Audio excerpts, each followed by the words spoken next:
Hello, everybody. My name's Marlene Chesney. I'm the president of TasTESOL, and I welcome you to today's presentation. Our first presentation will be by Emily Morgan, who's a PhD, currently a PhD student at UTAS. Welcome, Emily. Would you like to take over?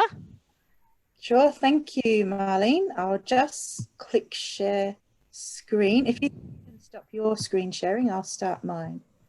So what do I do? Down the bottom, you should have like a share screen button. Well, I don't.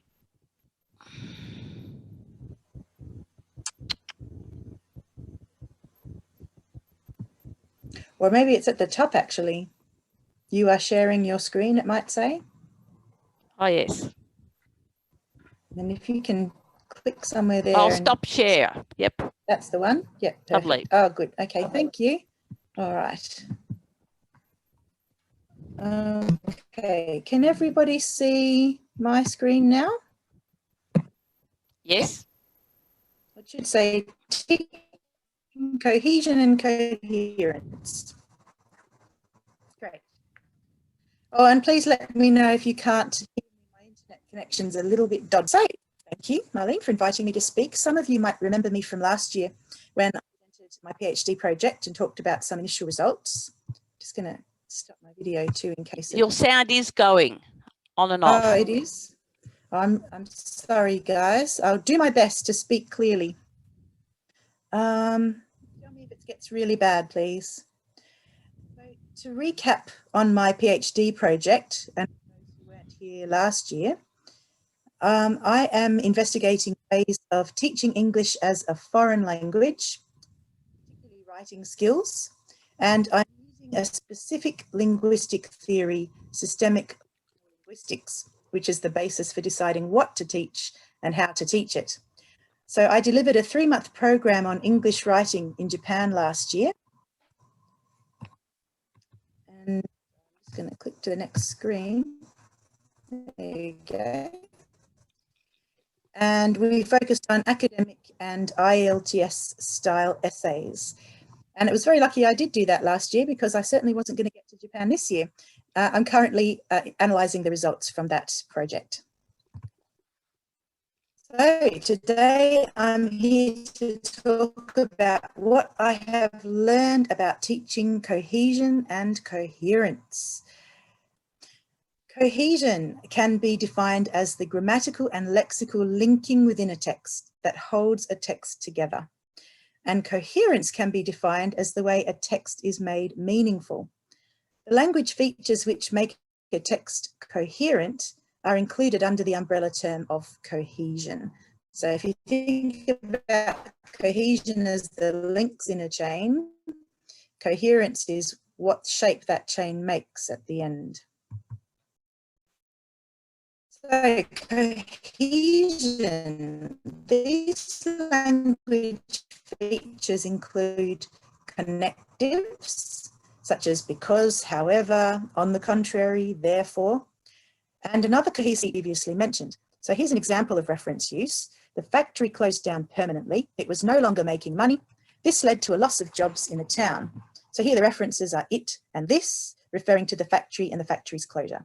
And a third feature of cohesion is called lexical cohesion, which is how words connect across texts. So lexical cohesion includes using words that are linked, such as synonyms and antonyms. We can say, I love Christmas because I get to see my family, but I hate the silly season because it's so over-commercialized. So here we have antonyms, love and hate, and synonyms, Christmas and the silly season. Lexical cohesion also includes words that are connected by categories or classes. For example, we can say dogs are great pets because they're so easily trained. Puppies can be very active, especially if the breed is intended as a working dog. Create cohesion in a text. Now, English language textbooks and resources go through these cohesive features in some detail. but just having cohesive features is coherent. This is why the two words, cohesion and coherence, are often used together. Both are needed. Cohesion to link ideas together and coherence to make the whole thing meaningful.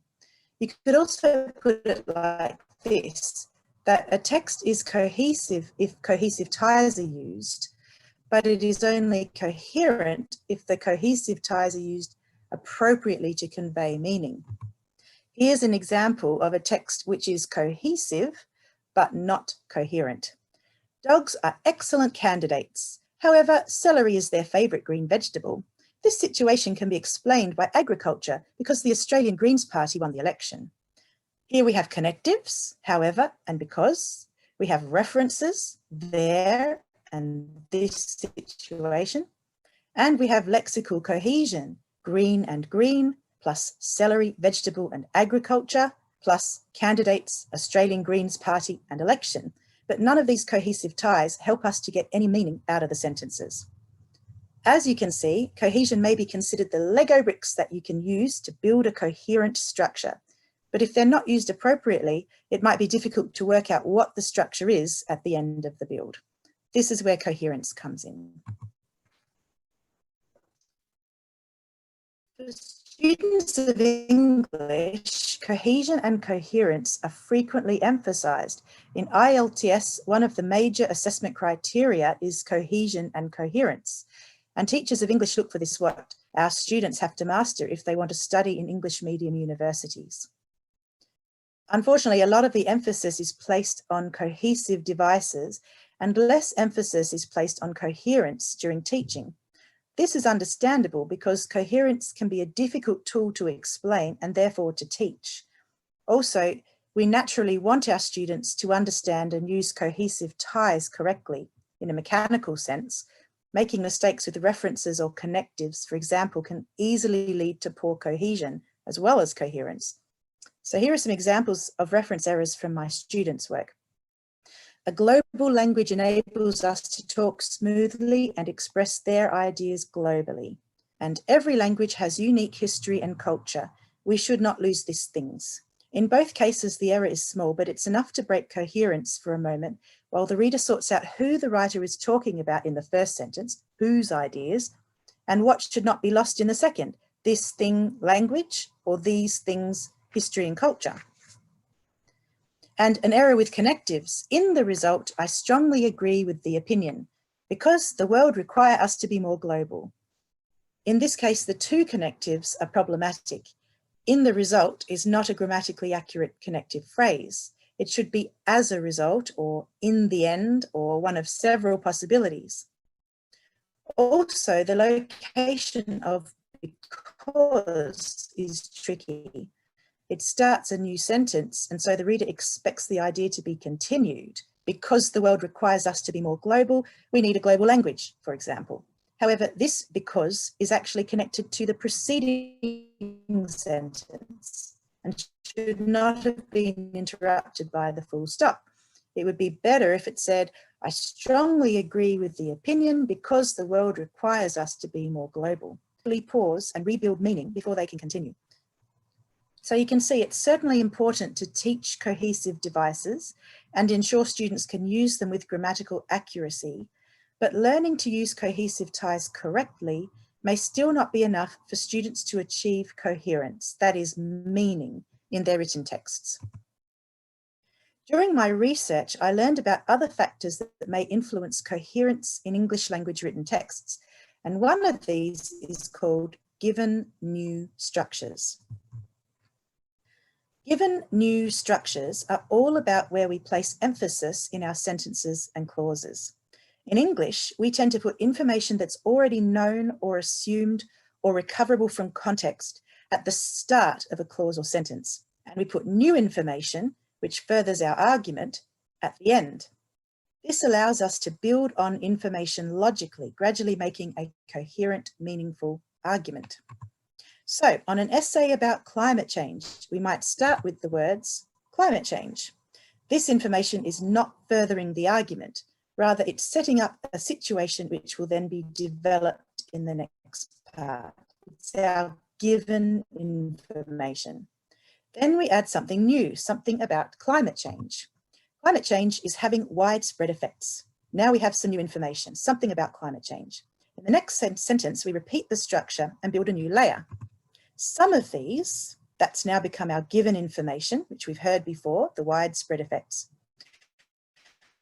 Some of these include coral bleaching, melting ice caps, and vast fires. There's our new information. These changes to our natural world, there we are, that's our given information, the coral bleaching and so on. These changes to our natural world are causing scientists a great deal of concern. There's some new information again.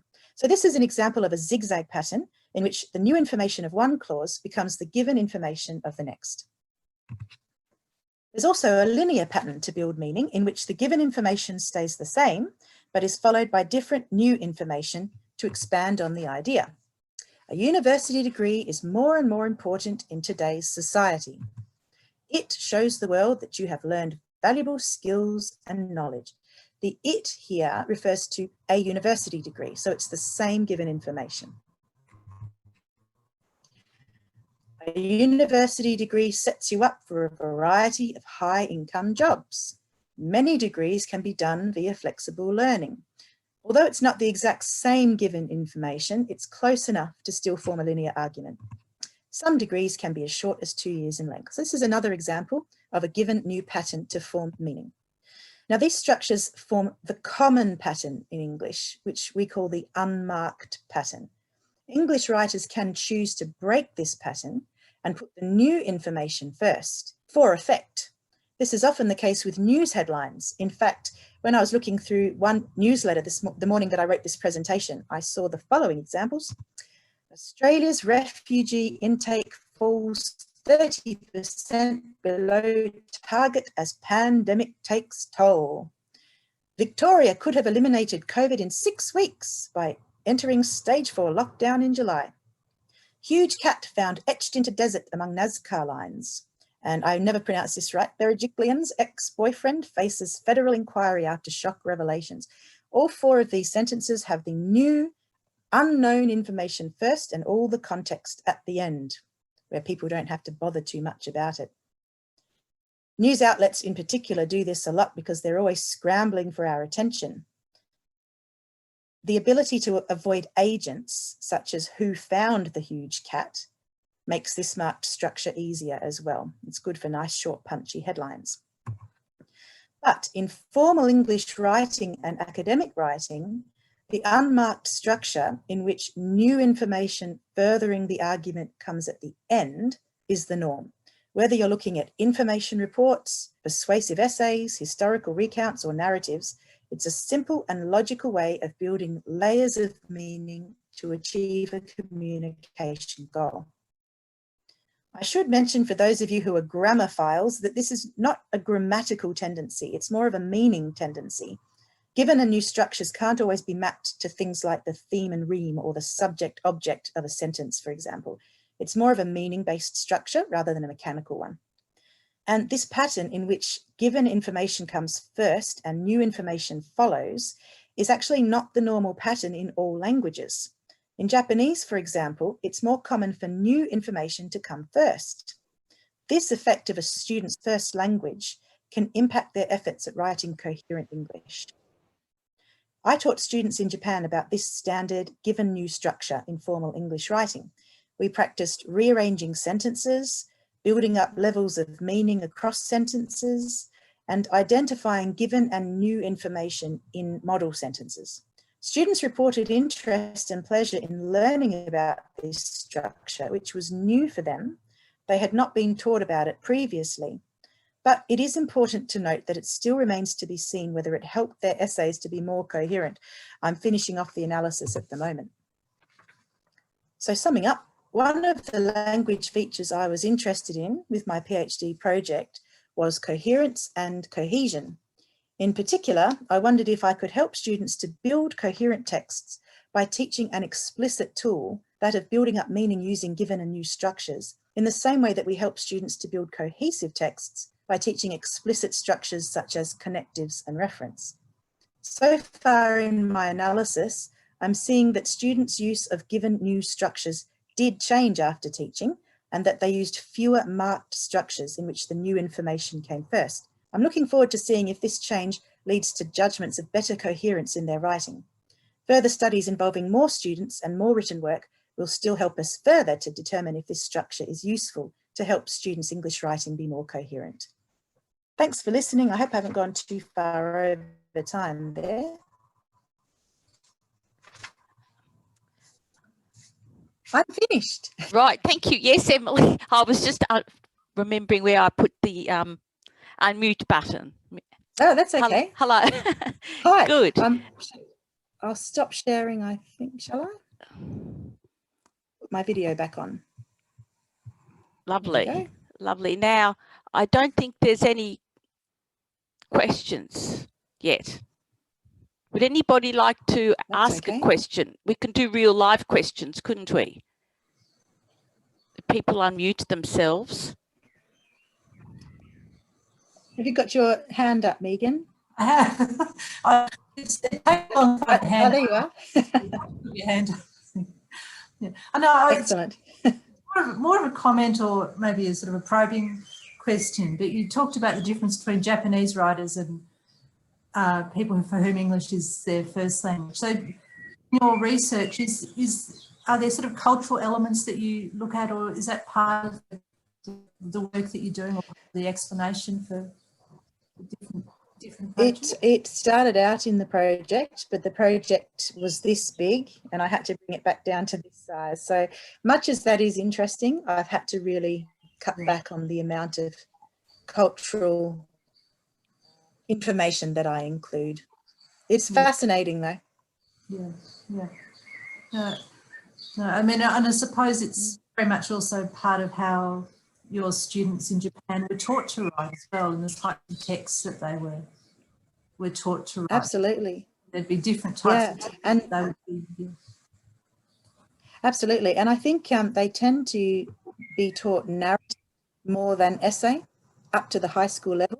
But then when they reach high school and apply for university, they actually have a formal essay, which is quite difficult for some of them. Yeah. I mean, essay writing at university is a very set text and I know that it is challenging for people who've been taught to think of presenting information that's authoritative or trustworthy in different ways. So I thought very interesting. Is the given new method a common way of teaching? As far as I can find, it's not been before. That's not to say it hasn't been, but I haven't found anything written down on it. Yeah, it's a standard part of systemic functional linguistics grammar books, but those are more for academics, not so much for people learning English. So I'm not sure how people would be with it. Yeah, great. Thanks. That was really good. Now we've got a couple of questions. Vicky's question, what level was the student's English? Good question. The level was given to me by the students' supervisors. IELTS level 5, approximately 4.5 and 5. So low to medium English level. Okay. They were undergraduates ranging across all disciplines, but they all wanted to learn in English medium university. Okay, your sound is still going in and out, but we've got the gist of that. And another one from Catherine Jolly. Are you interviewing the students on the same topic Sorry. in native language to determine their intended meaning so that you can thereby determine coherence? Are you still there, Emily? Hello?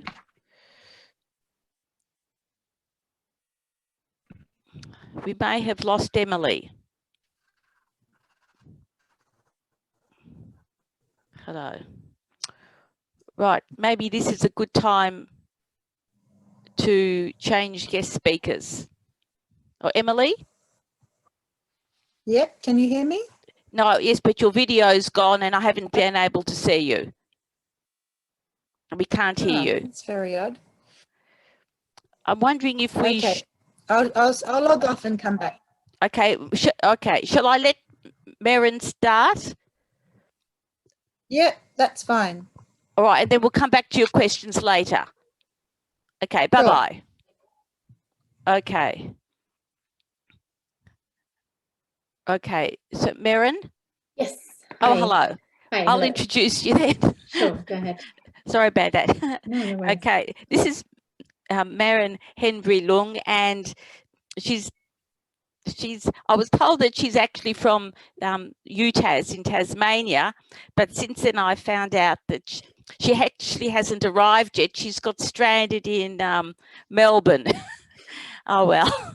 Yeah. So she's not enjoying our lovely state yet.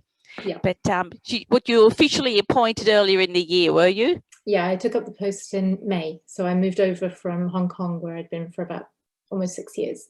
Okay. Yeah. So just been doing it all online. Yes. Okay. Mm-hmm. So you're used to this format. Okay. Well, thank you very much. And I just in my research, I was finding all the universities I haven't. So you've taught at Hong Kong University, Edinburgh, and Oxford. That's a bit of name dropping, isn't it?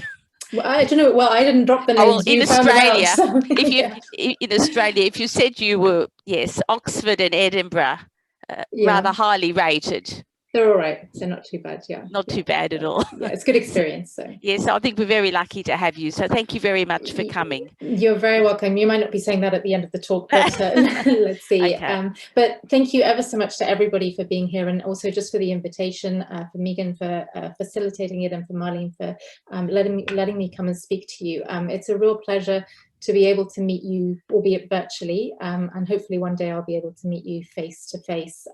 So I wanted to talk today a little bit about a topic that has goes back to my doctoral research and looks at the relationship between citizenship and language education. I'm going to stop just my camera just so that we don't have any issues with the connection, and I'll share my screen here. Okay, so do let me know if there's anything that you're struggling to see, or if you can't hear me, and so on. Okay, so I might just keep it on this view so that we don't have too much trouble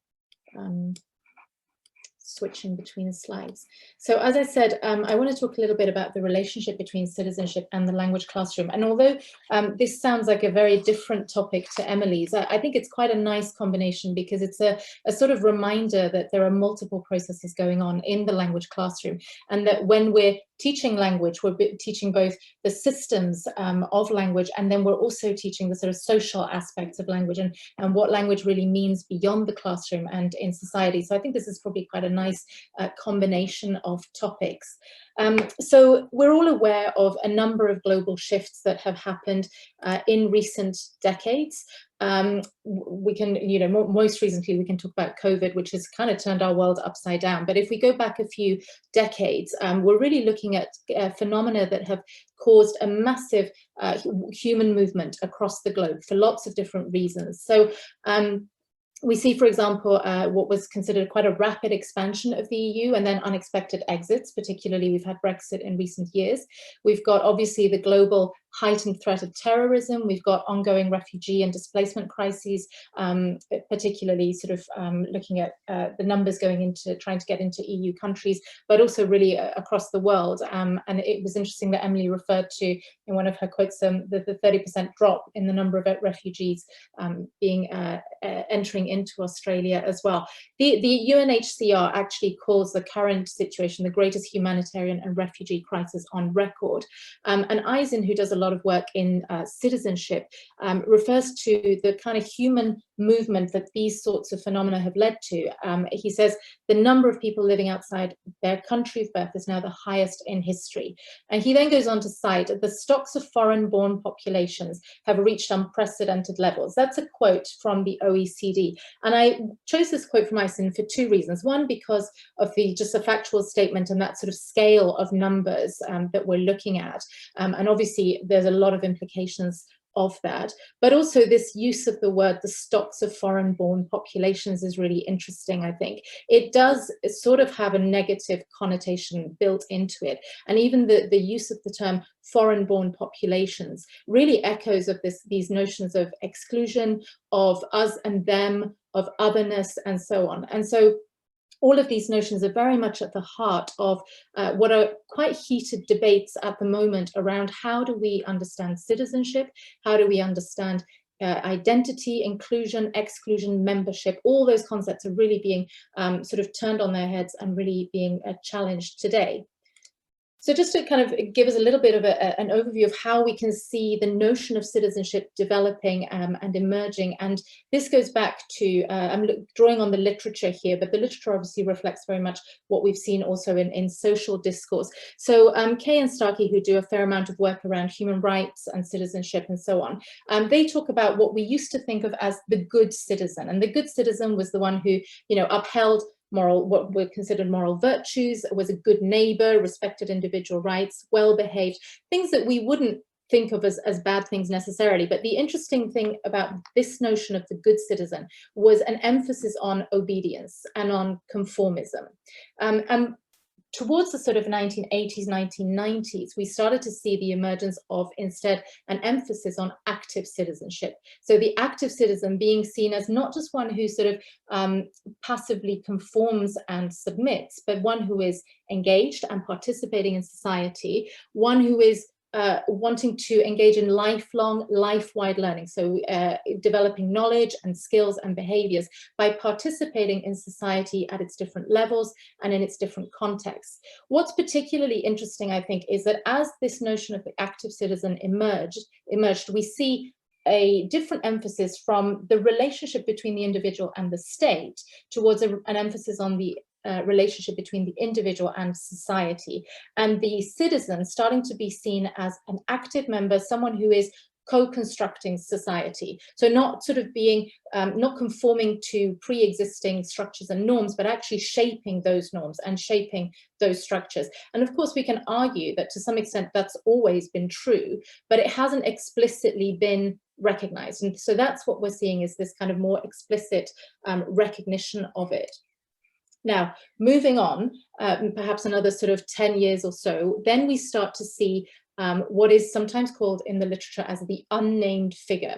So Nyers writes about the unnamed figure making this appearance in history. And, we use terms like the foreigner, the migrant, the irregular migrant, and so on to describe this unnamed figure, which Eisen picks up on and says it's a really interesting and unsettling figure, because these notions of the foreigner, the migrant, emigre, exile, these are really challenging what we've traditionally conceived of as a citizen.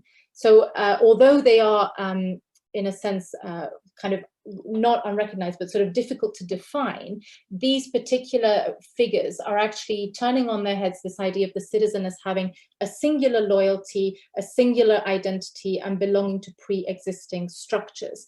So I wanted to give you some examples of where do we see this figure emerging. I'm not going to read through all of these because there's a lot of text on the screen, but I wanted you just to see some of the examples where we can see this happening. So for example, we see people claiming their rights to safe living by crossing borders and trying to access countries that are not legally their country of citizenship. We see protests, we see hunger strikes, we see sit-ins, and a lot of different kinds of new sites where citizenship is being contested, and new acts of citizenship. So people who are not traditionally recognized legally as citizens, they're in this sort of state of limbo, and yet claiming their rights to be considered a citizen.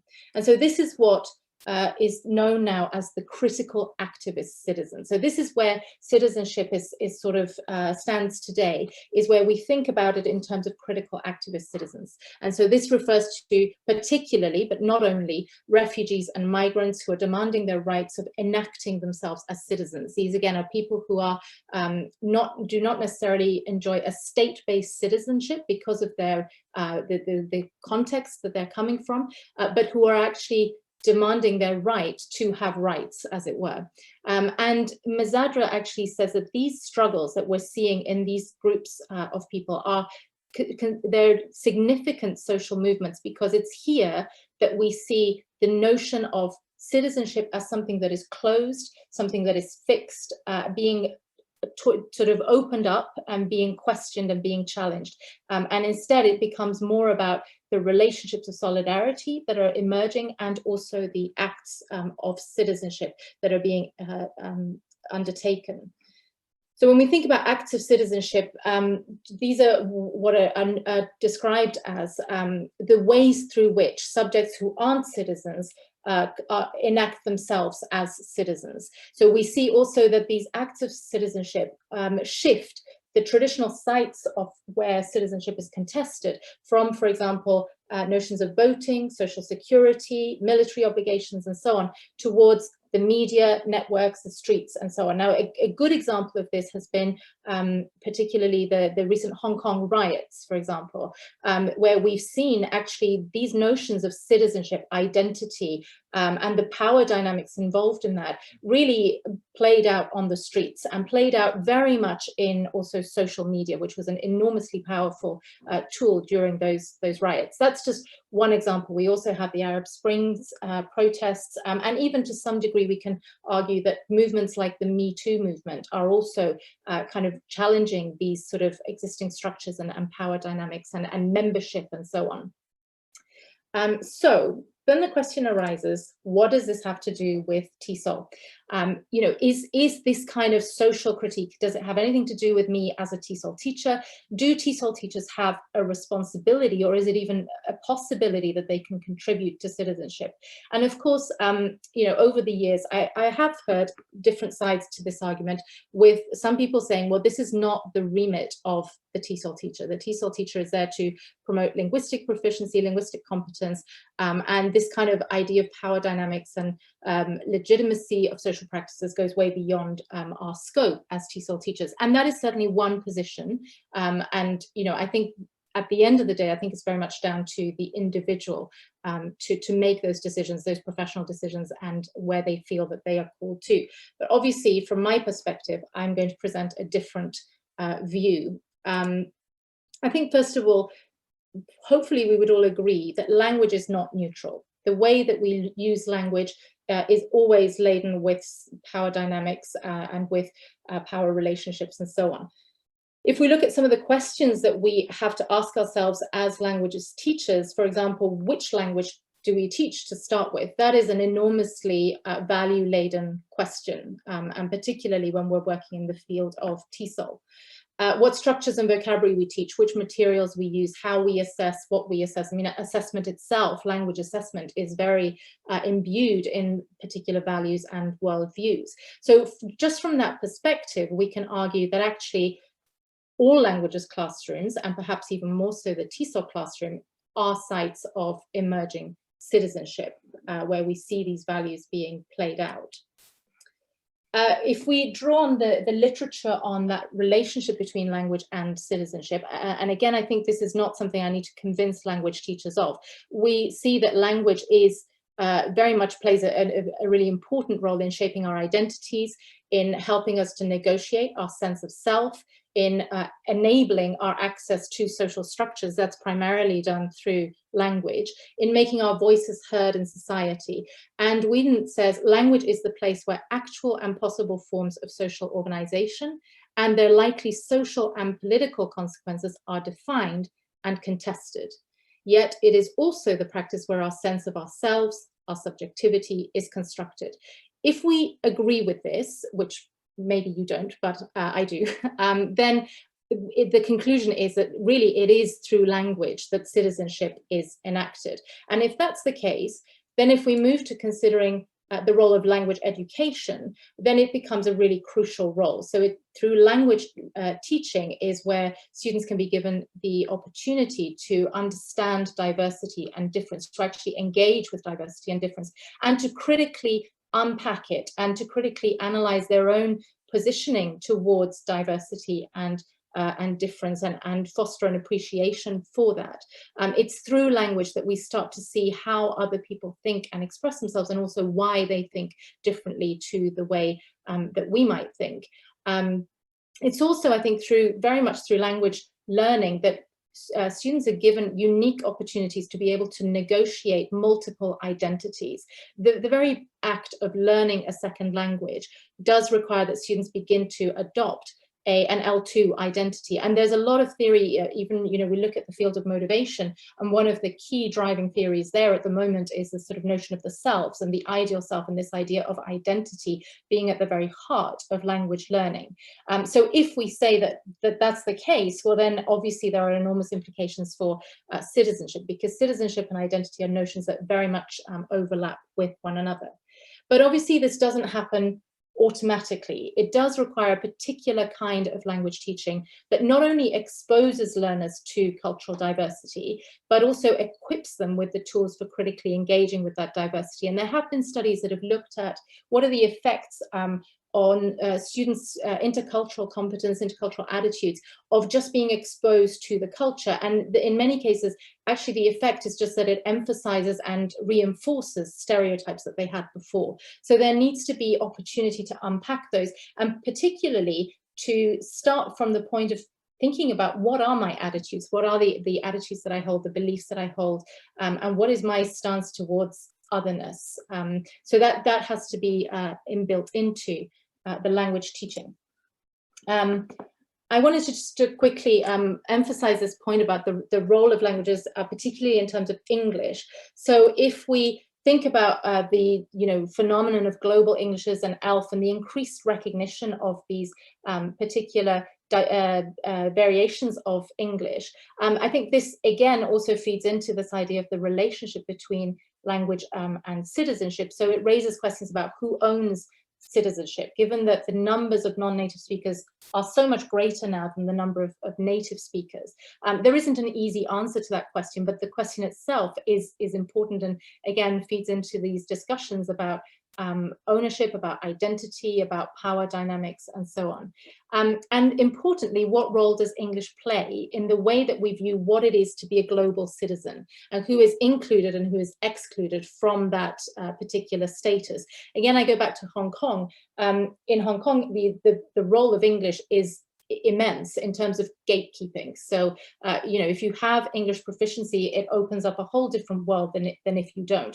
And that whole new world is very much kind of associated with notions of the international citizen, the global citizen, and so on, which is not made available to those who don't have the same access to English language learning.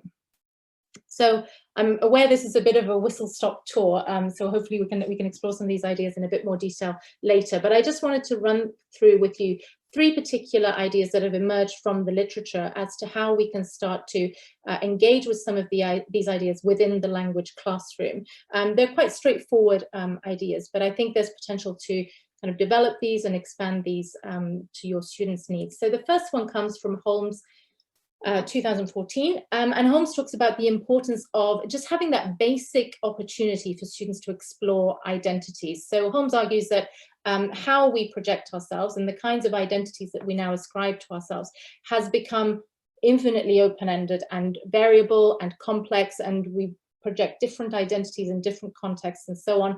And particularly for younger learners, but even I think for older learners as well, that can often be a very confusing place to be. We can see contradictions in identities, we can feel like we're pulled in different directions, and our different identities conflict with one another.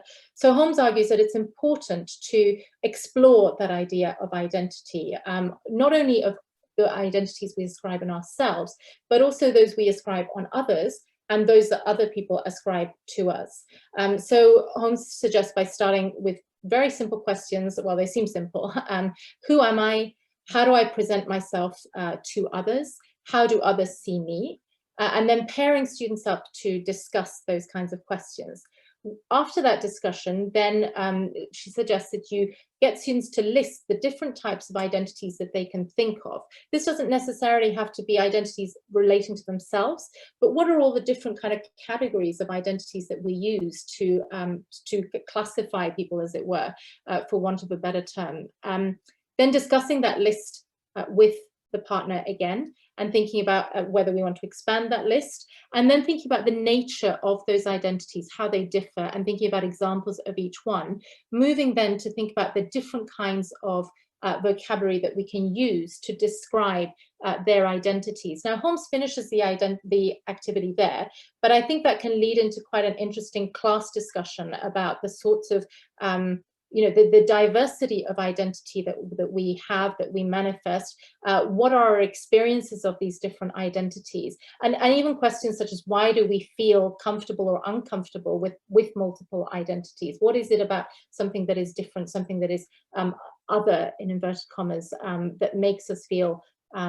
uncomfortable? And I think this ties in very much into notions of intercultural citizenship as well, and the work that Byram's done on really unpacking those kinds of preconceptions that we have of other people as being fundamental to any kind of development of intercultural competence.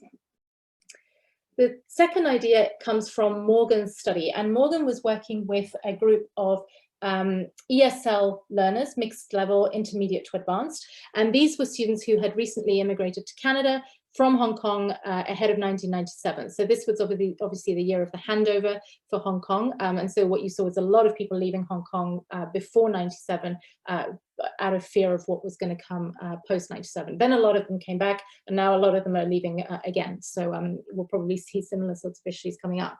The interesting thing about these learners was that they arrived in Canada at around the same time that there was a referendum going on Quebec's separation from the Canadian Federation. And so that also brought up a lot of questions about identity, about citizenship, about who would belong where, and opened up opportunities within the class to draw parallels between the situation in Hong Kong and the situation in Canada. Now, the discussion arose particularly as the teacher was identifying students' linguistic difficulties with words like sovereign and sovereignty, independence and separation, and not just the sort of what those words meant, but what the connotations of those terms meant. And so that became the focus of the lesson, where students were actually using bilingual dictionaries, using decompositional strategies to find out the meanings of those words. And in that process, there developed a debate on the sort of concepts of identity and citizenship and so on. And what Morgan particularly reports is that during that process, what was found was an unprecedented engagement with these kinds of issues, social issues, and these negotiations of transnational identities, which Morgan said went way beyond what you would have seen in the sort of average Canadian context, because of the depth with which they were able to go in the classroom, and also because they were able to actually give voice to their own experiences as Hong Kongers, having struggled with these issues of identity and citizenship. So again, what you're seeing there is not only a critique of the phenomenon, but also an opportunity for students to express their membership, their identities, their sort of stance towards citizenship, and so on. And the third example I wanted to give to you was one by Thompson, and this was here in Australia. It was a workshop on teaching critical thinking in EAP, and Thompson took 4 short texts that were on the origins of Aboriginals, and the texts were of different historical genres. There were 2 included that were by Indigenous authors, and students engaged in close analysis of this text, where the teacher kind of promoted this cumulative problem posing approach, which was based on the work of Freire and critical pedagogies, through which participants were able to explore their own cultural biases and also look at notions of textual choices and how those mediate how we understand what truth is and how we are able to address or not address past injustices.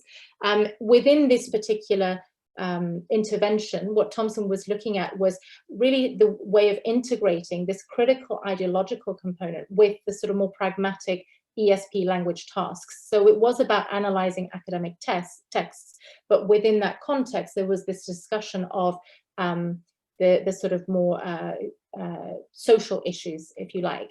And that was particularly important because this was in a class of students who were looking for citizenship within Australia, and so it did address notions of what it means to be Australian and who is Australian and how is that determined, and again membership, group membership, and so on.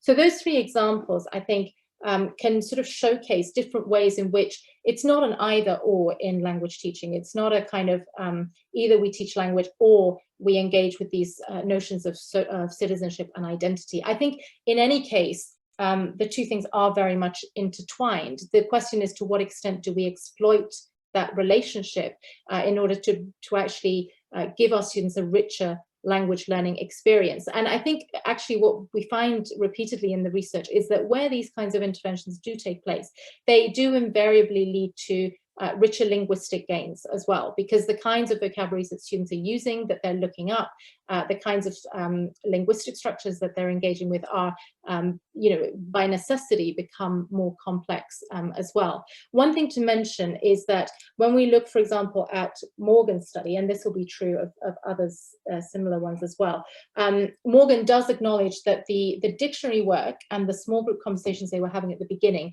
were taking place in the L1. In the first language, but what he argues is that actually then enabled a stronger foundation for class discussion through the medium of the second language. And I think there does have to be that sort of compromise or that negotiation of allowing learners to also express some of their ideas in the first language. We know in any case that the literature supports that the literature would argue strongly that there is a role for the first language in the second language classroom. That's even from just a language development point of view, but also from a sort of personal and social development point of view as well, that actually students need that opportunity to use their first language and to have that recognized and to have that respected as a rich resource. I'm going to finish off now, but I did just give you one last example here, which I'll let you go through in your own time. It's basically looking at a wiki-based critical incident project, and I wanted to share it with you because I think the sort of online nature of it may be particularly useful for the context that we're in at the moment. And this is a project that was sort of looking at intercultural communication and looking at how do we deal with misunderstandings, intercultural understandings, and how do we understand those. So that is it from me. I'm very happy to take any questions at this point.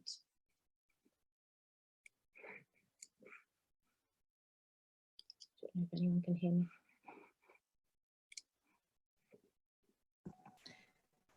Hi, Maren, that was Emily, I think awesome. this is... I have a question, but I'm just not sure if my sound's good enough, so I've written it in the chat as well. Yeah. Okay. Can you hear me?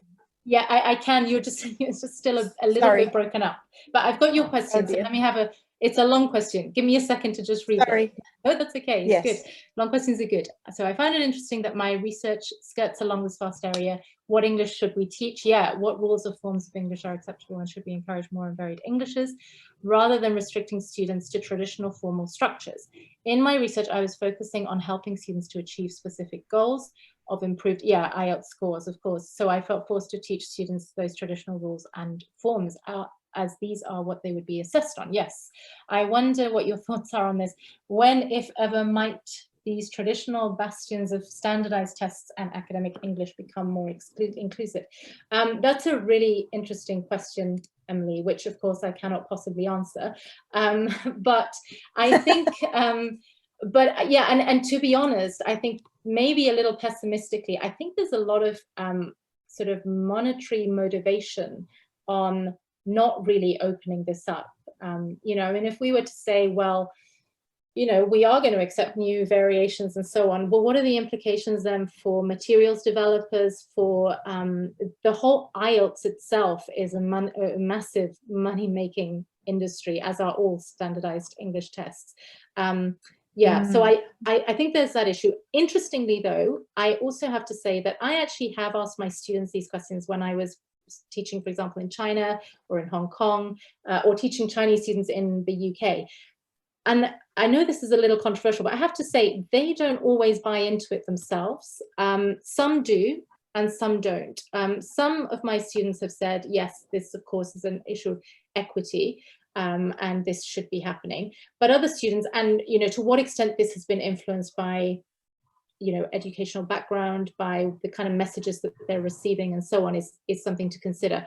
But some of the students have said, you know, if I'm investing this much money, or my parents investing this much money and this much time. What I want to get is the best kind of English proficiency, if you like, that I can get. And they would still argue that this is the native speaker norm. That's not all my students, but it is some. And there is some discussion. I've certainly been to conferences where this discussion has been going on among non-native speakers, of just being a little cautious about to what extent is it the native speaker that is driving this versus not. And if I can just take 2 minutes on this. I think one of the arguments that I've heard, which I think I still need to think about more, is that actually the reality at the moment, and I can certainly say this is true in Hong Kong, is that the better English you speak, the more doors it opens, right? So whilst it's all very well for us to say to our students, so don't worry about it, you know, we should be accepting all variations, so whichever variation you speak is fine. The reality out there doesn't reflect that, and the kinds of opportunities that they have access to doesn't reflect that. So I think these two things have to go hand in hand. If we're going to say, as educators, we're going to say to our students, you know, we should be accepting different varieties of English. That's great. I applaud that. But the outside world has to reflect that too. In the sense that if you then get students who don't conform to certain language norms, trying to get jobs where the job market is saying, well, your language is not what we're looking for, then there's an issue there, I think. But I'm aware that that's maybe a little bit controversial. Thank you so much. I'm just nodding away frantically. I really appreciate that. Thank you. Okay, thanks, Emily. There is another question here. I agree wholeheartedly that it's through language that identity is enacted, therefore central to ideas of citizenship. Have you come across creation of and publishing of certain student-driven texts as a way to affirm these multiple identities? Yeah. Sorry. But perhaps I should just yes, do. Please I'm do. coming at this not as a TESOL teacher at all, okay. but as somebody who had my research is in the area of children publishing books as authors. And one of the areas where a lot of this work happens is in supporting bilingual, multilingual,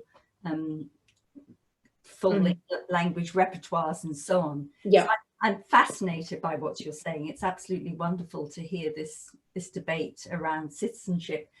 And I would concur wholeheartedly with you about putting the identity, the cultural identity, I think, at the heart of it.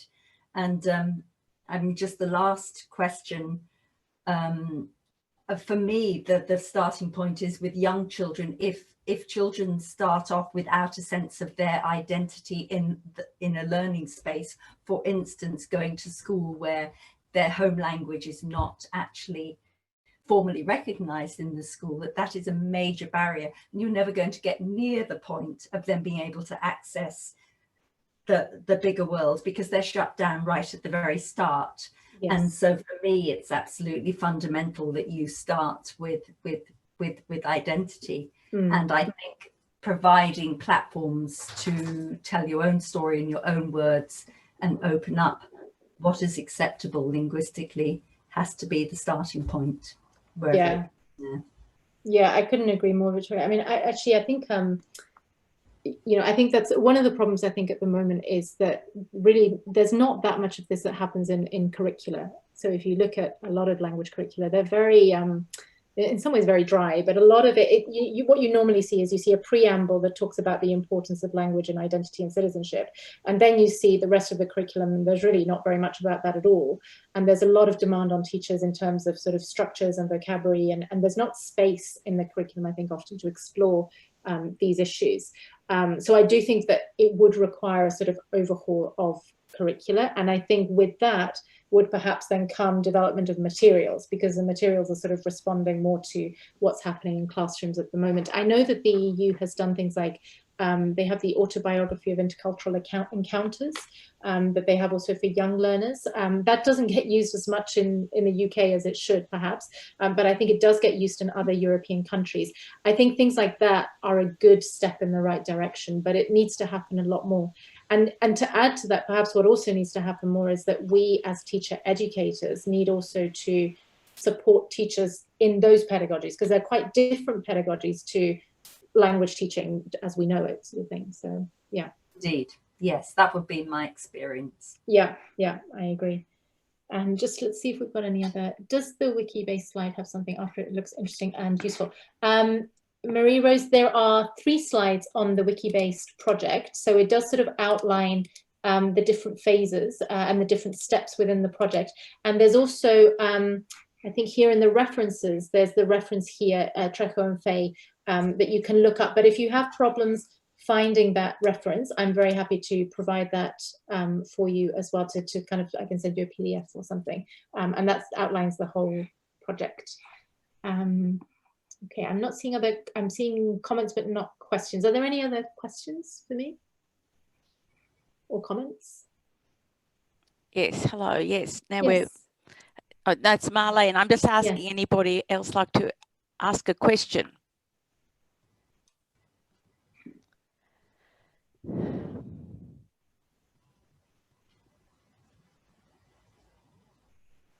Victoria Wilson, yes, you've been at the right, this is our PD, that was right. Okay, no further questions? Oh, no, I'd just like to... Oh, yes. No, I'd just Megan. say thank you, Mary. That was fascinating. What was going through my mind was that sort of the role of the teacher and how important it is for because we're sort of working with attitudes and beliefs about the world and things about justice and social justice. And Yeah. I think most TESOL teachers, you know, are working with at the margins who have different experiences and who are going through that process of fitting in and a big part of that. So I think it's, you know, something really fascinating and, you know, a wonderful discussion for us to have, I think.